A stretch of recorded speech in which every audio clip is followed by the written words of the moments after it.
And we're back here at Javelina Jundred interviewing several of the athletes that are going to be participating this weekend. I'm Chris Warden, joined by Andy Jones-Wilkins, and we've got two more here on our couch. We've got Preston Cates from Flagstaff, Arizona, and Jason Green from, what I understand, from all over the place. Yeah.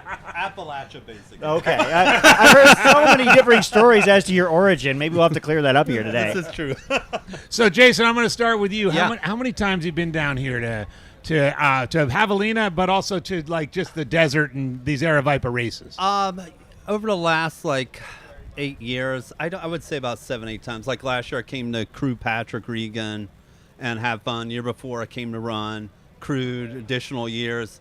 And then I have run, I think, Coldwater Rumble, I think, a couple of times. It's a fun race, just to run cool stuff, right? Yeah. And see what the country's doing, right? I only get to see a snippet on my end, right? And so it's good to travel and see what other races are doing. Well, and I think most people know you're yourself a race director of Yeti Trail Runners, Yes.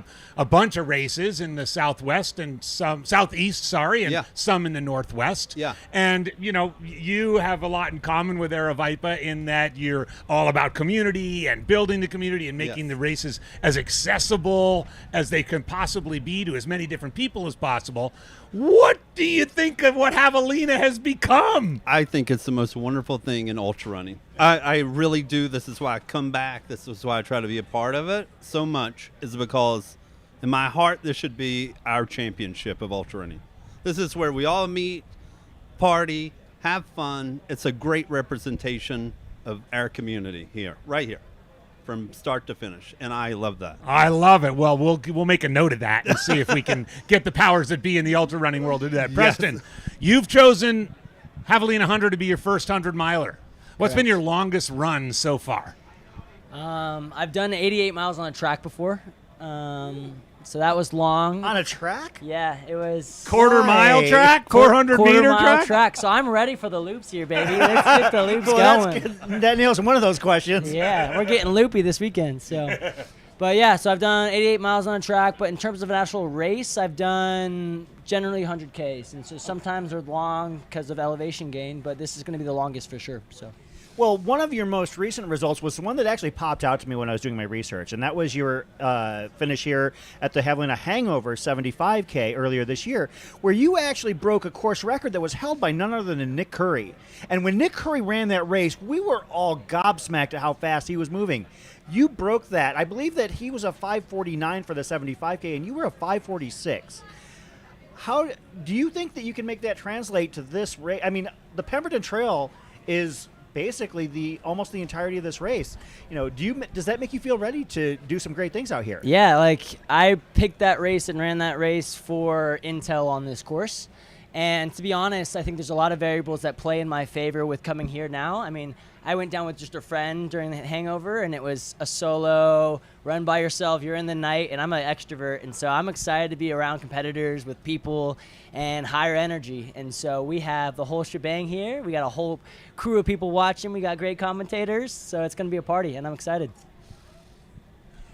The loops. I want to hit on that because this is a unique environment for several reasons. First, this incredible party atmosphere down here at headquarters is wonderful. You come by for the 100K 3 times, for the 100-mile 5 times, but it's also mentally challenging, especially to get back out for that loop after loop after loop as the time of day changes. Jason, you've been down here a couple of times. What do you do in terms of your mental setup to, Javelina has an unusually high DNF rate, in large part because people are going by their car every few hours. How do you mentally frame it such that you don't end up doing that? So I enjoy being out in the loops, right? You get back, if you have a drop bag and stop here, right? I love that in this race that I get to see friends get to pass me, right? Camille Herron can come zipping by me and stop and say a few words. It's so much social here in the loops that, to me, that's where you want to be, right? I have no mind, to me, it's very easy to keep going here because I'm never alone, right? Mostly, I see all my friends of all different paces, and it's just a fun time. I really I understand that some people want to sit down in a chair, right? But I just keep going because I know there's going to be real fun out there at aid station 2. Right? Like shit is going to go down and I don't want to be here. I want to be out there, right? And so it's very easy for me to keep going. And you sort of answered it already with 88 miles on the track and you've done the hangover, but this is a pretty competitive. I mean, it's, in my opinion, the second most competitive 100-miler in the United States.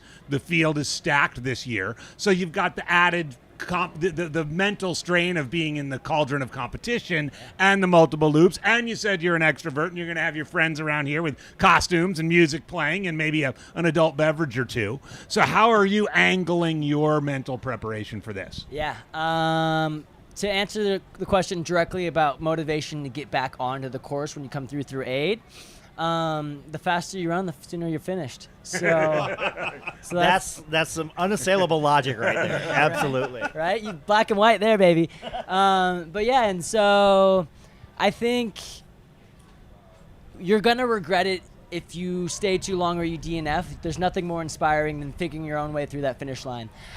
During Javelina hangover, I mean, it's inspiring for my own sake. Some people might think it's cool seeing the elites run fast. I think running fast is cool, but I've built my body to do that. And I'm going to do it hopefully fast. 13 to 15 hours, who knows? But the really incredible part are the people that are going 20 hours, 25 hours. My mental is fortified to do hard shit. But they are doing it because they just want it, and they're in the grit of it. And so I just say, hey, if you're struggling to get back out there, you're not going to regret it. So. Yeah, one of the things about this race is that it does, other races might have, a few fast people, but like this has a ton of elite competition, as well as, I guess you could say, kind of a big rear end in terms of like those who are fighting to break 30 hours or, maybe 20 plus hours in the 100K. I mean, there's a whole lot of people out there, heading in the same direction, chasing that goal. So that's an excellent point. And yeah, some of those people, if you come in 14, 15 hours, somebody might be out there twice as long as you. Totally. That's a long time. What are, Preston, you're shooting for the golden ticket, right? Absolutely. What has to happen in order for you to succeed there? Yeah, I mean, well, this is my first 100, and so part of it is staying in route to make sure that I'm confident of doing what I can do best. I'm also very competitive, so I'm gonna feed off of the energy of the front pack or the front runners, and just allowing that energy to take me as far as I can. But also, like, I have friends and family here. I'm wearing a costume. I'm excited to see everybody rolling by. Like, it's where you can throw the smile on your face and get engaged and be receptive to all of the people being here. Because there's a lot of people that race and they get this close mindset of like, I'm in the well. I don't want to get involved in anything else. This is what I can manage. Open your blinders. Look around. See some people be like, yo, we're suffering through this together. Like, everyone's out here at a party grinding. And if you're at low motivation, so is somebody else. Help each other out with it. So it's going to be sick. You know what? I'm actually kind of curious because if you're talking about being in that golden ticket contention, I don't have it completely locked in, but I do believe that the fastest costumed runner I've seen has somewhere been around the like 18, 19 hour mark. So if you're wearing a costume, you might end up being the fastest costumed runner in history out here if you hit your goals. Cool. Are you going to be in costume out here this weekend, Jason? Oh, no. No. Oh, no. No, not at all. And Jason, I mean, it was a decade ago that you got your golden ticket, so I know that you're not doing that anymore. Oh, no. But, yes. But what does success look like for you Success on the 100K tomorrow? Is seeing a bunch of friends running comfortably for a long time, just enjoying it. Like, every time I get to come to a race, run one and finish one, I love it. I really will go out and run and have fun. And, just enjoy the whole day. And to me, that's, once you run 100-plus ultras, you're just like to be here, be with the community, be with all your friends, and just share miles with all of them, right? And like Preston, I can't run and talk at the same time. So you know, so just walk, talk, say hi when you come by me twice. But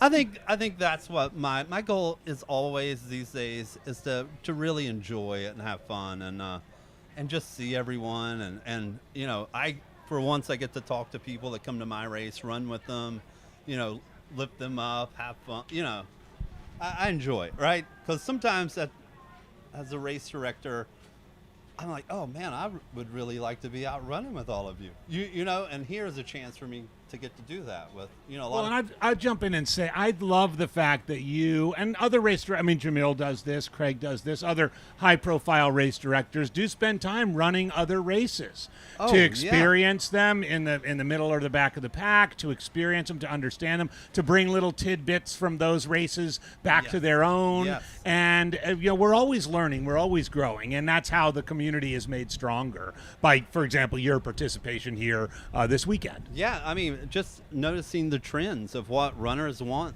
year after year, it keeps changing more and more, right? And they want more and more every year. Yes. Cousin Artie, you probably had no. Sorry to as get well as snarky, anybody. but they do. Cups of Gatorade and Fireball does not cut it. And bananas or whatever. You had to go one shelf up from the Fireball, right? Maybe if my name was Laz, I could still have the same aid stations. So, Preston, obviously you're here to compete, and from what I hear, you've got some competitive juices in multiple realms. Did I hear that you once participated in a jalapeno eating contest? Yeah. You did some deep research. I got sources, baby. I don't know how you got that. Goodness. Yeah, we have I grew up in Boulder, and there's a Mexican restaurant called the Rio there. And so it wasn't necessarily a competition or a contest, but within the family, it turned into something. And so it ended up being my dad and I trying to see who could out-eat jalapenos. And it got spicy, to say the least. And he got up on a few, and the only way logically that I could win is I had to eat like 6 or 7 at the same time. And I was like 12 years old. And so I ate all 7, just said, I ain't letting you win. Like, if I eat these, you have no more to eat, and then technically I get a win. So I tried to stomach it, threw up everything in the glass at the table. Oh, no. It was, so my goal. Reversal of fortune. Yeah, so ambitious, yes. Haven't gone back to the Rio since. Yeah, right. And so the hope is to keep the stomach down here as well. So, but yeah. Well, what that proves is that your stomach can handle a whole heck of a lot. Yep. So hopefully it won't betray you this weekend. Correct. So that's the plan. You have any sort of experiences such as that in terms of like maybe the competitive eating? Maybe worse. One time I got kicked out of a honky tonk in West Virginia. Oh, is this something we can share? Let's keep it PG-13. This is Javelina. It is the big party in the desert. Yeah, that story comes out at night. Come on There's now. only 2 people that's been kicked out of a honky tonk, and that was Johnny Paycheck and myself, right? But you ever run with Anton or anybody in Boulder? I haven't. No, I came into the ultra scene like 2.5 years ago or so. Okay. And so I've been gradually picking my races to my own experience. And so I know Anton's been at it for a while though. So you're part of the Flagstaff scene then. Mm-hmm. Like, it's a highly competitive, high level scene up there. In terms of the talent caliber of runners that you're up there. Do you have pacers this weekend, and are they from the Flagstaff area? Yeah, I do have pacers. I have my first pacer is actually my roommate named Eric Hamill. He grew up as a collegiate runner, and so we have a house together, and high energy, good storyteller. So that's going to be good for the later part of the race. And then my last pacer is Lindsay McDonald, who's also based in Flag. Yep. So she's part of the Air Viper racing team. She's a grinder, and so she's a good person to be blunt and straightforward and help me do what I need to do to get to that finish line. So nice.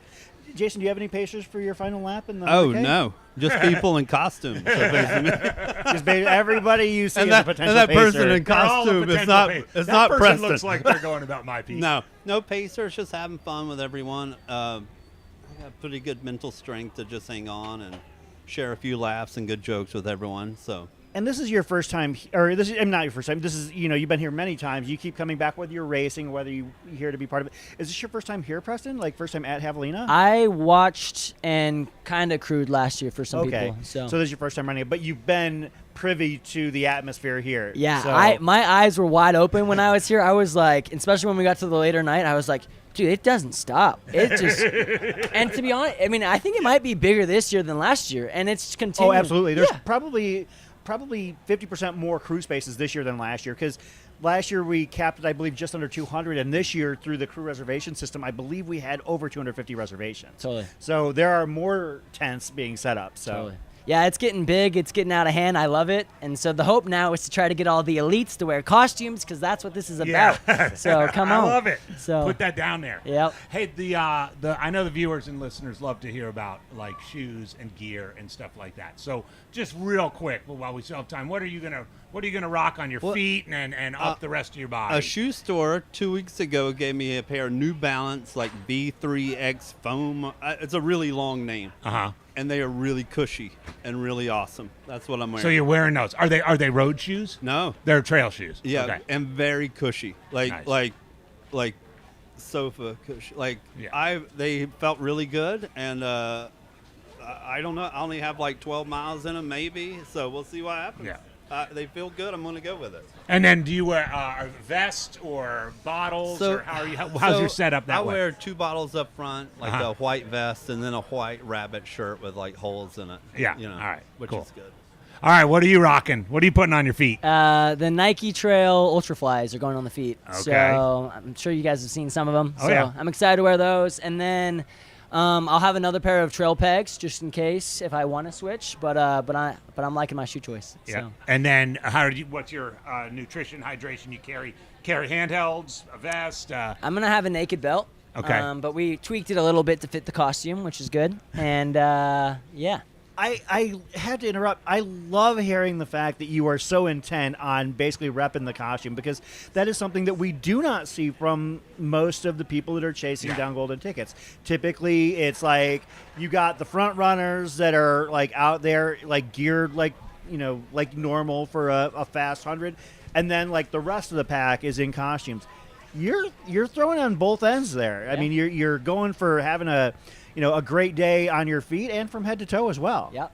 And a little sneaky hint to it, the costume's the prince of the desert, so I'll give you that. Oh, there we go. I'm looking forward to this. This is going to be This is fantastic. going to be great. I hope you gonna be win great. in a costume. That's gonna light up the this chat. will be awesome. That will light up the Absolutely. chat. Yeah, that'll definitely get some people talking. So, Preston, Jason, thank you very much for joining us here this afternoon. Best of luck here this weekend. Hope you hit your goals and have fun out there. Appreciate it. Great to meet you guys. Great to meet you. Great to see you again. Let's have a great day out there. Yes, sir. All right. Thank you guys. Bye-bye.